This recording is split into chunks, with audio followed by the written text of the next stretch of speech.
Alright, just a quickie today. Salvaged this box out of a skip. It's quite a nice little box. It's got it was a produce box at one time. Someone had it in their garage.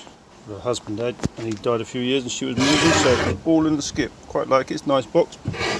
Inside, some evidence of woodworm on it in places.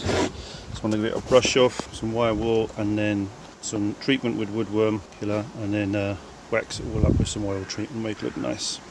Okay, give it a wire brush and a bit of sand with a sand foam pad when necessary. It's got much cleaner, but we still have all the nice text looking good. So looking better already. Gonna apply some of this stuff. It's a bit toxic, so I have to keep mask and gloves on, and then we'll just go from there. Here we go. Next day, the woodworm treatment has all soaked in, nice and dry. I'm going to be giving it a treatment today with this stuff.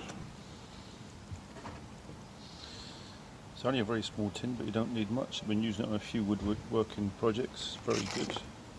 Nice and easy to use. Dries off lovely. The only other thing to do is get my brad nailer out. Deal with a couple of joints where it's split a little. Well, it hasn't split. It's a little bit wide, just to cure the edges, and that'll be it. So a bit of brad nailing now, and then the treatment.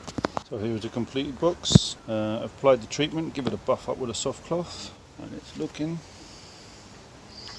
lovely.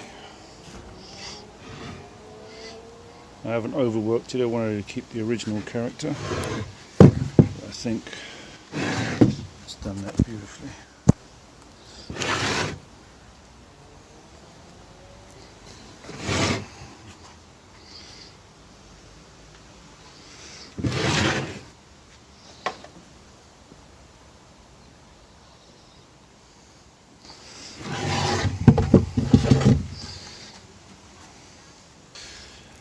One of them trendy emporium vintage places. This would get a tidy penny, but the wife's got her eye on it, so for storage, that's where it's going to go. Alright, cheers, thanks for watching, till the next one.